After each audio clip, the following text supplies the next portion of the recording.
Welcome to इंडेप channel. दोस्तों, आज बहुत दिनों के बाद हम एक और पॉइजनस सब्सटेंस की जानकारी लेंगे जो कि लगभग सभी घरों में पाया जाता है और ये इतना कॉमन है कि आप 20 या 30 रुपए में ही इसकी एक अच्छी खासी क्वांटिटी किसी भी दुकान से खरीद सकते हैं। और ये सब्सटेंस है कैम्फर यानी कपूर। जैसा कि आप देख भी सकते हैं, टेबल पर कपूर की टिकिया रखी हुई है और हो सकता है कि आप में से कई लोगों को ये पता भी हो कि ये जहर की तरह काम भी करता है। खासकर छोटे बच्चों के लिए तो ये बहुत ही खतरनाक होता है। इसीलिए जिन भी घरों में छोटे बच्चे हैं वो इस वीडियो को ना केवल पूरा देखें बल्कि अधिक से अधिक शेयर भी करें, क्योंकि ऐसी कई घटनाएं हो चुकी हैं, इनफैक्ट आए दिन होती ही रहती हैं, जिनमें छोटे बच्चे खेल खेल में कपूर मुंह में डाल लेते हैं और उसके बाद बहुत ही गंभीर परिणाम सामने आते हैं।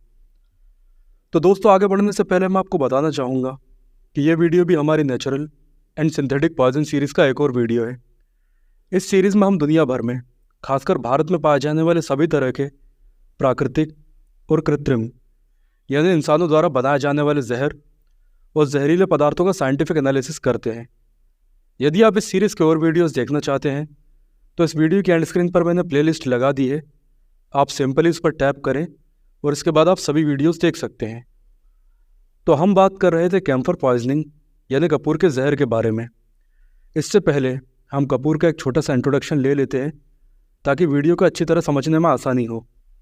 देखिए, कपूर यानी कि कैम्फर एक पेड़ के तेल से बनता है।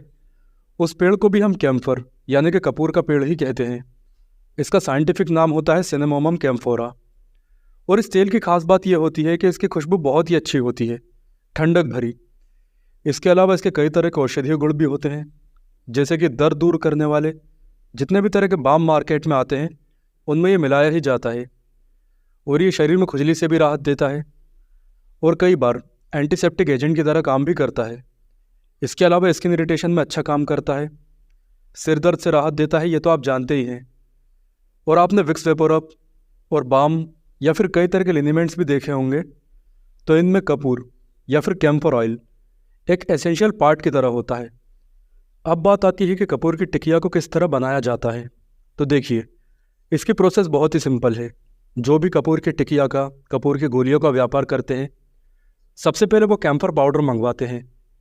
इसके बाद यानी कि इसके साथ ही एक केमिकल भी मंगवाते हैं जिसे कि हेक्सामाइन कहा जाता है।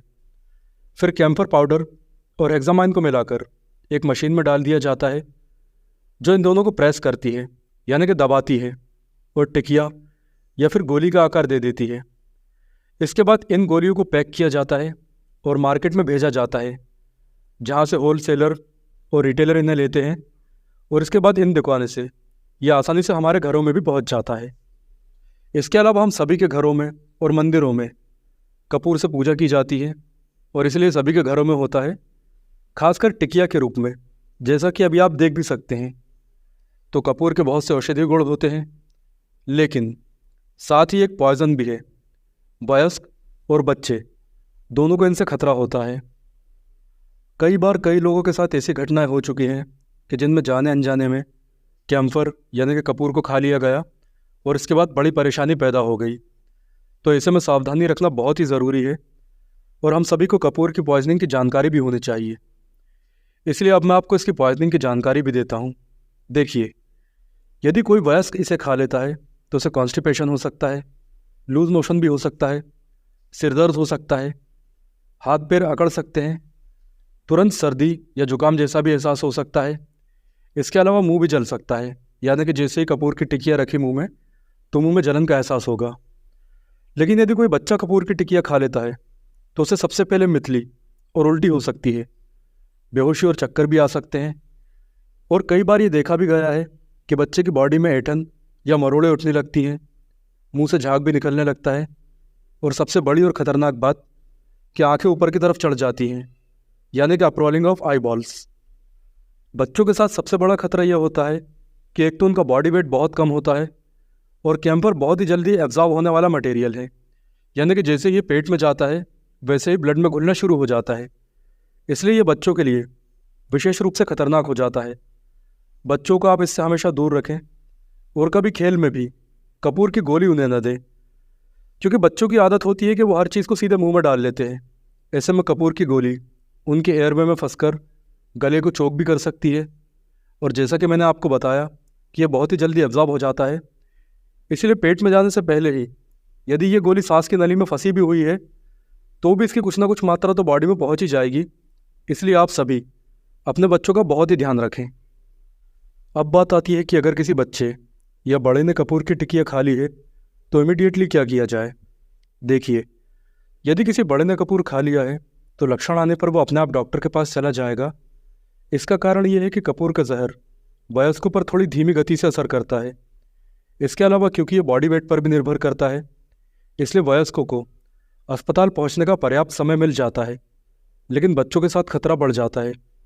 एक तो बच्चों का बॉडी वेट कम होता है, यानी नुकसान पहुंचाने के लिए बहुत थोड़ा सा कपूर ही काफ़ी है।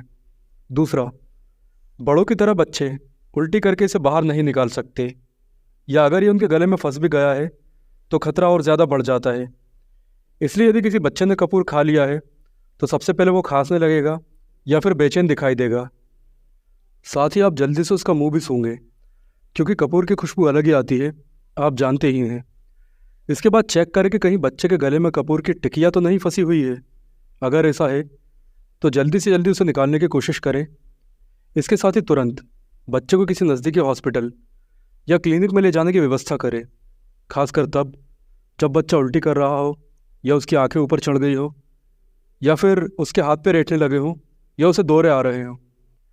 और अब ऐसे में मैं इस वीडियो में ये बताऊं कि कपूर की पॉइजनिंग का इलाज कैसे किया जाता है, तो कई लोग हो सकता है कि बच्चों को अस्पताल ही ना ले जाएं और घर पर ही सब कुछ करने लगे। इसलिए मैं आपको केवल इतना ही कहूँगा कि आप घर पर बच्चे को केवल उल्टी करवाने की कोशिश करें और तुरंत अस्पताल ले जाएं।